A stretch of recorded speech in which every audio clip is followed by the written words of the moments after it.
Dopey challenge complete. 3, 2, 1, go! Go! Go! Let's go!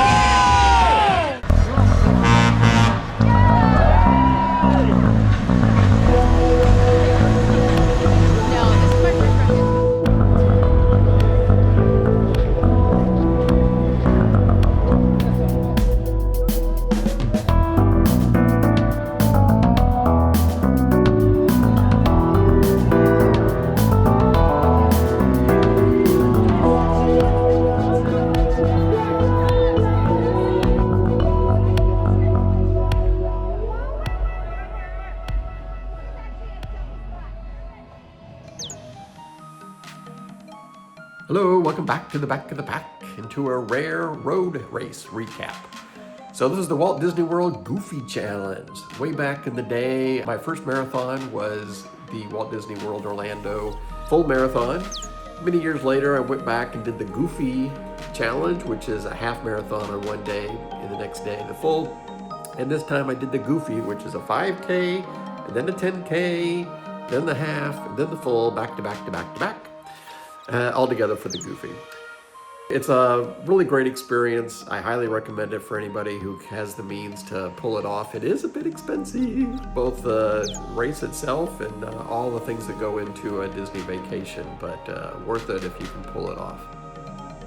Biggest challenge really is logistics. You got to get up around 2 o'clock in the morning, and then you got to catch the bus, and then you get in the queue, and you got to be in the corrals. If you're in the back of the pack, you're going to be in the corrals for about an hour before your turn to start happens.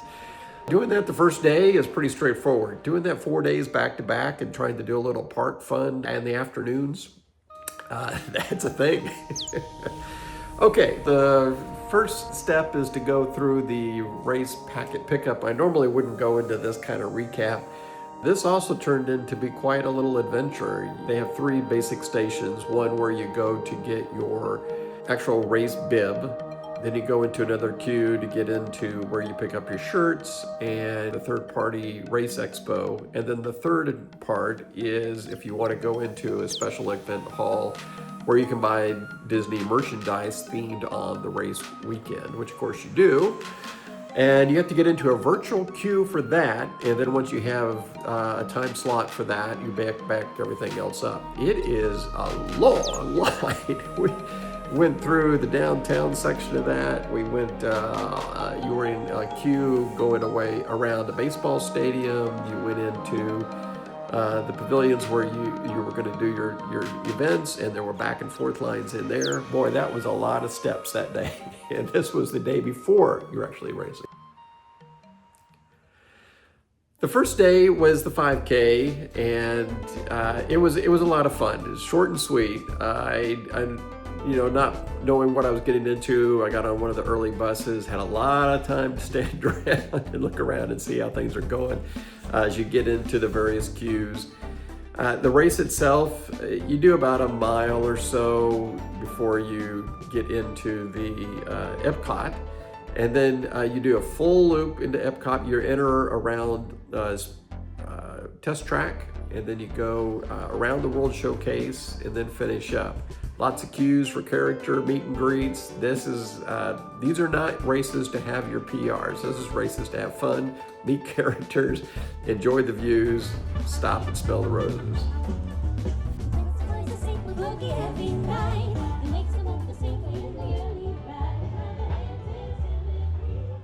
The next day, which would have been Friday, was the 10K. Boy, it was a bit cold. It was, upper 30s, but pretty good wind chill. And it really did feel cold.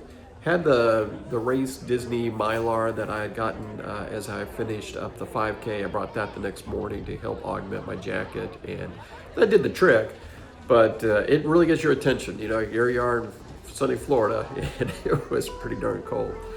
For the 10K route, you do a little more, a couple miles on the park road systems. Then you come back into Epcot, do the World Showcase again, and then go over to their boardwalk area, which was a nice little pleasant run, and then finish up back through Epcot. So a lot of resort / time in Epcot. It really was an enjoyable event. Again, kind of short and sweet, wrapped it up, and another day, another check on the Goofy box. Back on Saturday, warmed up a little bit, but lo and behold, it was raining. Yeah, oh well, it was raining while we were in the queues, waiting, and then stopped right about the time we got going. So the space blanket Mylars that they gave us the day before really came in handy that day. And then once you got going on the actual race, you had a couple of miles of the roads again, and then you went back through Epcot, and then you had a long section of road network, probably about 5 miles. But just as you came out of the Grand Floridian parking area, you had that wonderful view where the electric water pageant was on display for us. And then you got into Magic Kingdom proper, and that's just really magical because you have all of the family and friends that are allowed to come into the park ahead of time and really cheer you on, especially if you're going down Main Street. Then you do some looping around in the Magic Kingdom, come back through the castle, and then you go back into another long chunk of roadways. They do keep they try to get the energy going doing the long road stretches. They have character meet and greets. They have a couple of bands. And then at the end of that, you finish up in a little touch of Epcot and wrap it up in the third section done, this time the half marathon.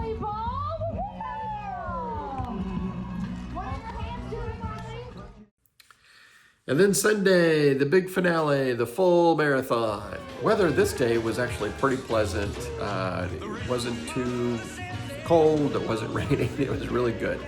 And I had it dialed in, I knew which buses to get on, so I wasn't standing in the queues quite as long. So all in all, that was really good.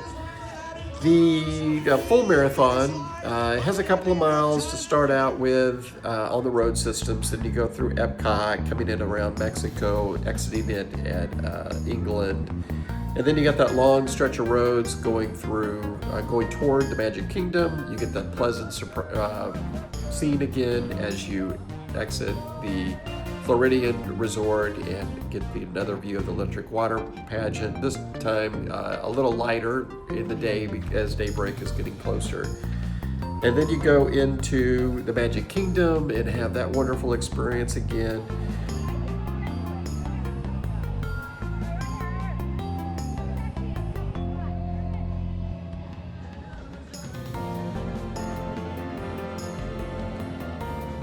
And then you've got kind of a long stretch as you go from Magic Kingdom over to Animal Kingdom. But then you get to go through the Animal Kingdom, which was really nice. You come in at the safari ride, and then you go around past the roller coaster called Everest. A lot of people jumped off to actually do the roller coaster during the race time. But when I got there, the line was already like 30 minutes and I couldn't afford 30 minutes. And then you go through another long road section and you get into the Hollywood Studios. This is my only little complaint, was that you just barely touch the Hollywood Studios. You come through just a little section near the Tower of Terror, and then you're immediately put back on the, well, it's not the roads, you're in sidewalks going back through the boardwalk and then to Epcot. You get to finish up at Epcot, which is really nice. And then you get the big finish and the biggest crowds. The marathon is the biggest event of the series, and it's just great to wrap it up. Again, it was a beautiful day. Temperature was very mild, and it was wonderful.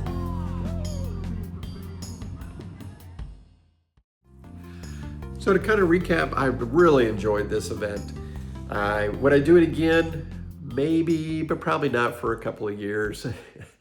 Honestly, it really is getting up at 2 in the morning 4 days in a row, and just the logistics of it all.